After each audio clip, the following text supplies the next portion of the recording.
I am Maggie Thompson. As usual, I was sipping my morning coffee while gazing at the flowers in my garden. Even at 62, this quiet morning time remains the source of my daily energy. Since losing my husband George 3 years ago, I've been living alone in this house, but thanks to my neighbors and church friends, I rarely feel lonely. Suddenly, the phone rang, breaking my peaceful morning ritual. Seeing Lisa's name on the display, I was a bit surprised. It was unusual for Lisa to call. "Mom, good morning." Lisa's voice sounded tired and lacked its usual vigor. "Lisa, what's wrong? Did something happen?" I asked instinctively. Lisa took a deep breath before speaking. "Mom, I have a favor to ask. Could you look after Emily for a few days?" Emily is my 6-year-old granddaughter. She's been diagnosed with autism spectrum disorder, but she's always full of energy and is my precious treasure. However, recently, Lisa's work has become busier, and opportunities to see Emily have decreased. Of course, I'll look after Emily. But why so suddenly? Lisa's voice was trembling. Work project is really tough. I'm chasing deadlines, and lately, our finances have been tight. My heart ached at Lisa's words. It's painful to know my daughter is struggling. I understand. Leave Emily to me. You focus on your work. After hanging up, I was filled with mixed emotions. Joy at the thought of spending time with Emily mingled with worry about Lisa's situation. The last time I saw Emily was 3 months ago. Caring for an autistic granddaughter might not be easy, but I believed I could do it. As I prepared to welcome Emily, I recalled Lisa's words. What did she mean by financial problems? James, Lisa's husband, was supposed to have a stable job. Were they hiding something? I prepared Emily's favorite toys and books, and set up her room. Looking at Emily's smiling face in the photo frame, I renewed my determination. I'll do everything I can for my granddaughter. And I want to understand and help with the problems Lisa is facing. In the evening, Lisa brought Emily over. Lisa looked exhausted and left almost without conversation. As I watched Lisa's retreating back, I felt as if a heavy stone had been placed on my chest. Something is clearly wrong. But now, I need to focus on Emily, who's right in front of me. I took a deep breath and turned to Emily. Well, Emily. Let's have a good time with Grandma. A few hours had passed since Emily's arrival. I was carefully observing my granddaughter's behavior. Emily, who would normally run around the house excitedly upon arrival, was unusually quiet this time. She sat in the corner of the sofa, hugging her knees and refusing to move. Emily, don't you want a snack? Grandma baked your favorite chocolate chip cookies, I gently called out. Emily glanced at me but quickly looked away. Don't want any, she answered in a small voice. I sat down beside Emily and gently placed my hand on her shoulder. She flinched slightly. What's wrong, Emily? Are you feeling unwell? There was no response. I had desperately studied about Emily's autism spectrum disorder over the past few years. I thought I understood her behavior patterns and ways of communication. But Emily's current state was clearly different. This wasn't just a symptom of autism. There must be another problem. I glanced at Emily's arm. There were several small bruises visible. Emily, how did you get these bruises? Emily quickly hid her arm. I fell, she whispered. At that response, my heart started racing. While it's common for young children to fall and get hurt, Emily's reaction was as if she was trying to hide something. Even when dinner time came, Emily's behavior didn't change. She barely touched the macaroni and cheese I made, which was her favorite. Throughout the meal, I continued to observe Emily's actions. She occasionally looked out the window anxiously, as if she wanted to escape from something. Emily, is there anything you want to tell Grandma? I'll listen to anything, I gently asked. Emily shook her head silently. In her eyes, I saw a fear I had never seen before. When bedtime came and I tried to take Emily to bed, she suddenly started crying as if panicking. No. I don't want to sleep. I hugged Emily and rubbed her back. It's okay, Emily. Grandma's here. There's nothing to be afraid of. Emily was trembling in my arms. Eventually, she fell asleep from exhaustion, but her expression was far from peaceful. As I watched Emily's sleeping face, various thoughts raced through my mind. The change in my granddaughter was evident.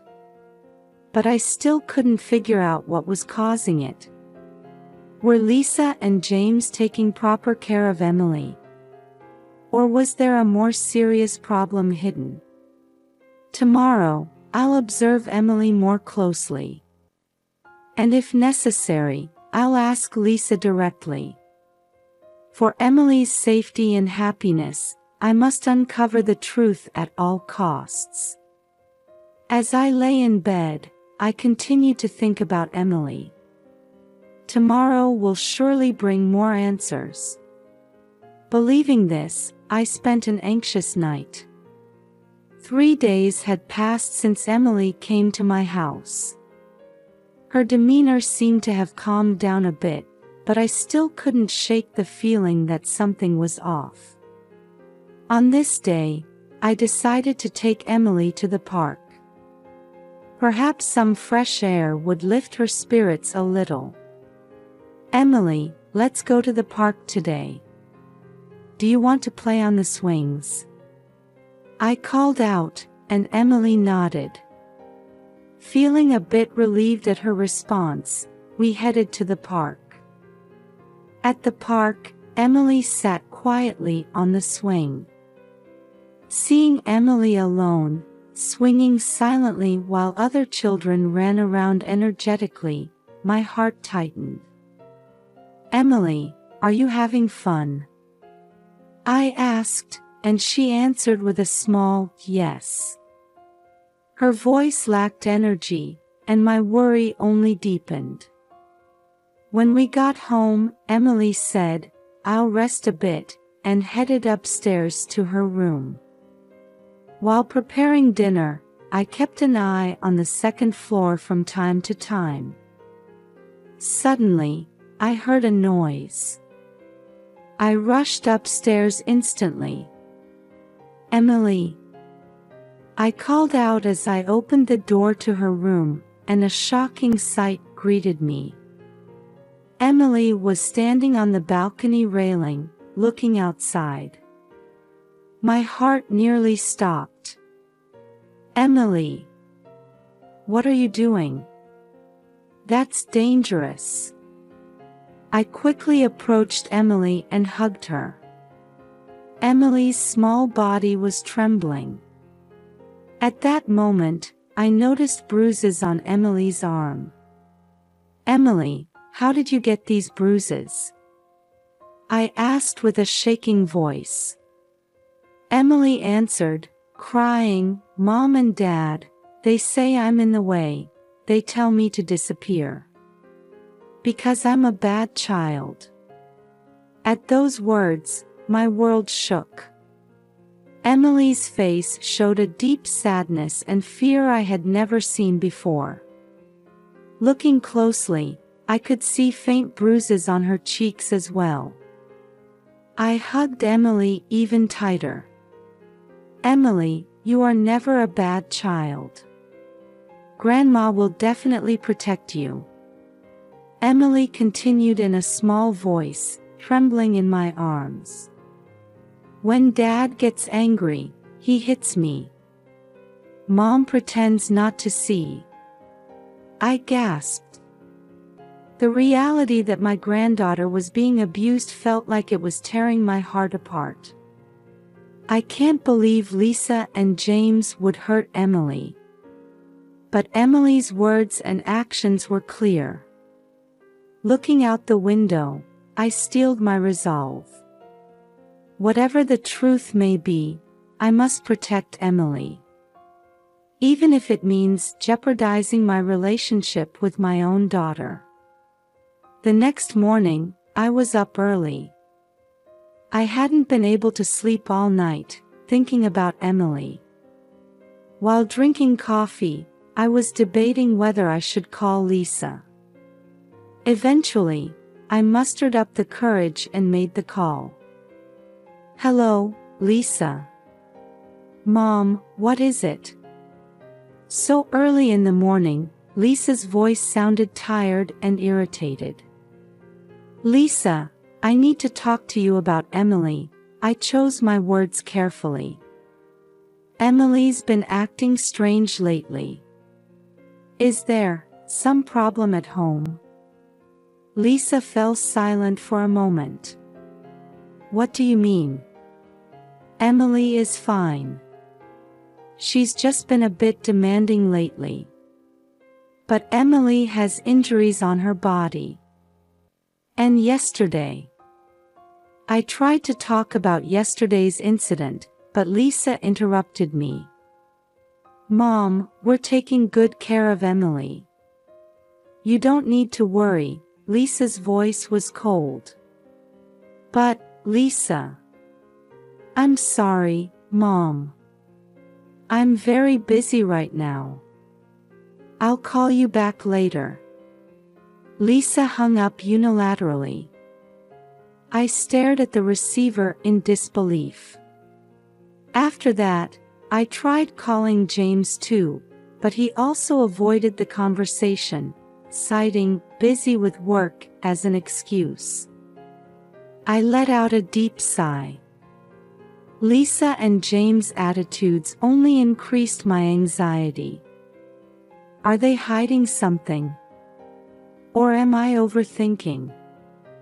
When Emily woke up, I smiled at her gently. "Good morning, Emily. What would you like for breakfast?"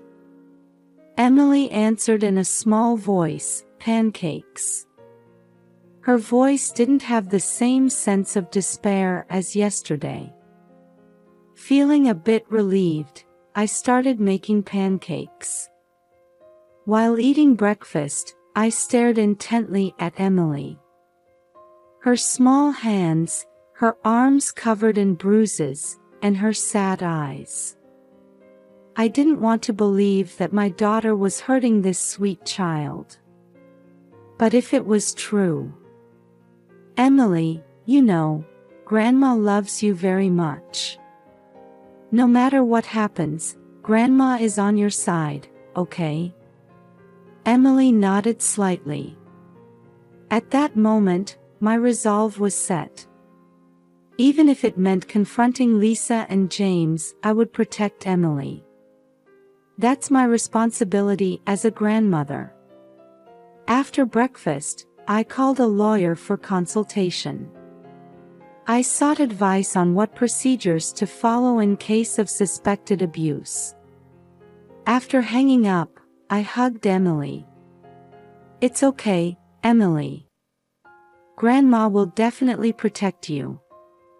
Emily's small body clung to me. At that moment, I was certain that my decision was right. The road ahead might be rough. But for the sake of bringing back Emily's smile, I'll overcome any difficulty. Having firmly decided to protect Emily, I set out to investigate Lisa and James's life in detail. While I hesitated to intrude into my daughter's married life, I convinced myself it was necessary for Emily's safety. First, I called Lisa's workplace. Pretending to be Lisa's colleague, I tried to find out about her recent situation.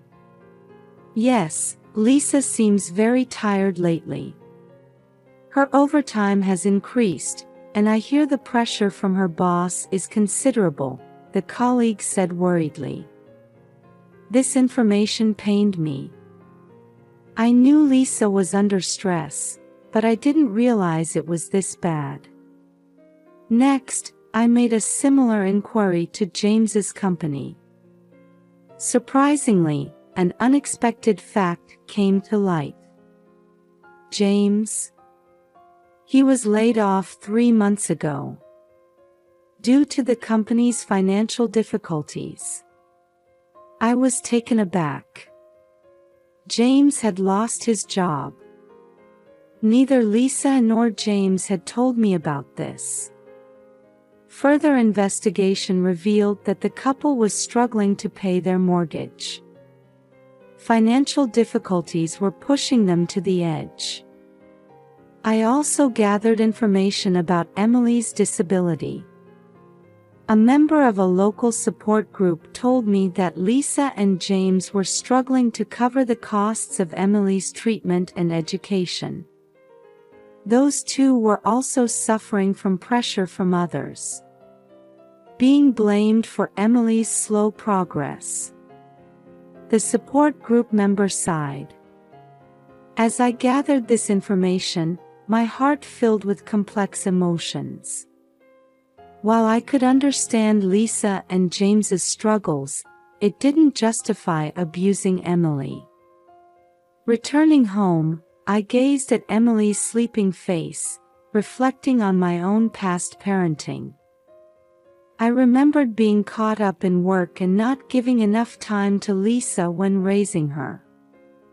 That regret still weighs heavily on my heart. I wasn't a perfect mother either. I murmured, gently stroking Emily's cheek. However, it's because of past failures that we must make different choices now.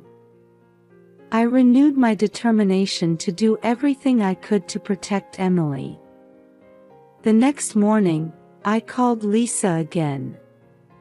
This time, I intended to ask more probing questions based on the information I had gathered. "Lisa, James, I need to talk to you about Emily." I carefully chose my words. "She's changed a lot since she started music." On the other end of the phone, Lisa let out a small sigh. "Mom, we don't have the luxury for that. James is. I know he's unemployed," I said quietly. After a moment of silence, James's voice came through. "How do you know that?" I investigated. "James, why did you keep quiet about it?" James began explaining painfully. After losing his job, he had desperately tried to find new employment but failed. His pride prevented him from consulting anyone. Meanwhile, he had been working night shifts at a gas station to support the family. "But that's no excuse for abusing Emily," I said sternly. Lisa burst into tears. "We know, but what should we do?" First, come and see Emily. I want you to see how she's changed." At first, the couple hesitated. But as I elaborated on Emily's growth, their attitude gradually softened. "All right. We'll come tomorrow," Lisa finally said. The next day, when Lisa and James arrived, Emily was just playing the piano. The two watched Emily's performance with expressions of surprise and emotion. When the performance ended, Emily looked at her parents fearfully. Lisa hugged Emily, tears streaming down her face. "I'm sorry, Emily. Mommy and Daddy were wrong." James also approached Emily and gently stroked her head. "Daddy's really sorry too." At that moment, a small light of hope was lit within the family. The road ahead might still be long. But from this moment on, I believed we could move forward together. Witnessing Emily's transformation, Lisa and James finally resolved to face their own problems. The couple began visiting a professional counselor and attending regular sessions. I, too, decided to play my part in reconciling the family. One day, I invited Lisa and James to my home for a serious discussion. "Lisa, James, I have something to apologize for as well," I began quietly. The two looked at me with surprised expressions. I wasn't a perfect mother either.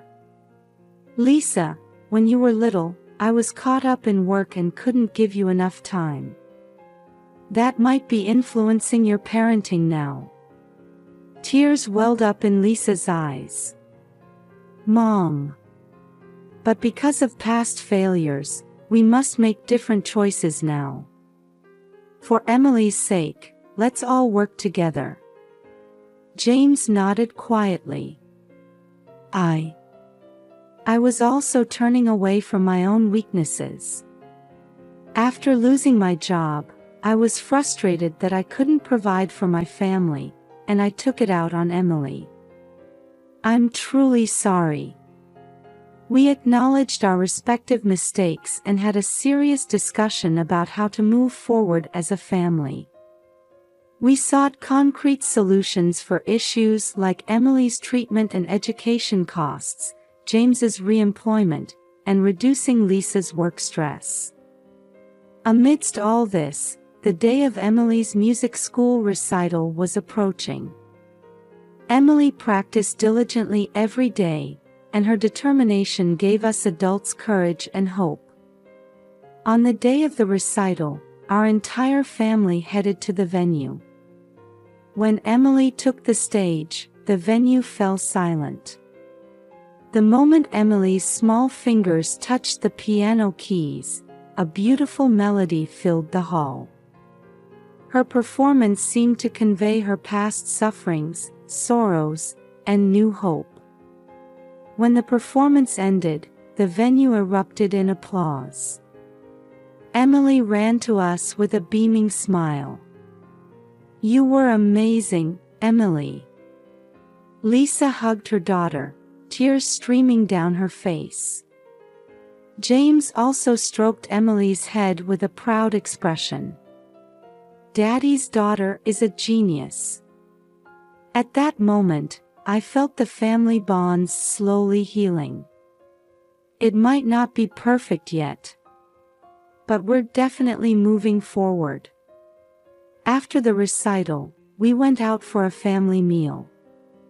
Gathered around the table, we happily discussed Emily's future dreams and things we'd like to do as a family. "I've got a new job starting next week," James said, looking a bit embarrassed. "Really? That's wonderful." I was genuinely delighted. Lisa also smiled happily.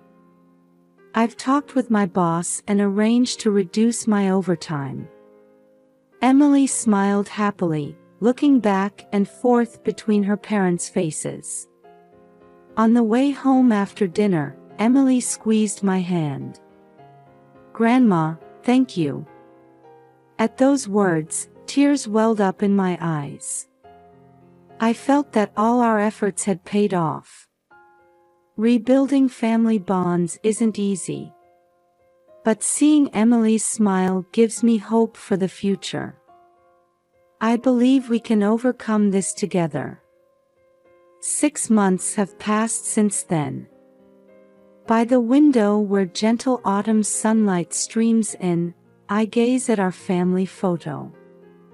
It shows Lisa, James, and Emily smiling and huddling together, a stark contrast to before. Emily now attends music school twice a week. The pieces she plays are becoming more challenging by the day, but Emily's eyes are always shining. Music has become an important means for her to express her feelings. Lisa and James are also working hard to fulfill their responsibilities as parents. James has settled into his new job, and the household finances are gradually stabilizing. Lisa has also found a balance between work and family, cherishing her time with Emily. I look out the window. Emily is playing with her parents in the garden. Her laughter carries on the wind. I feel a quiet pride in my decision and courage to protect my granddaughter. At the same time, I feel the responsibility to continue watching over my family. Our family bonds have grown stronger after overcoming this trial.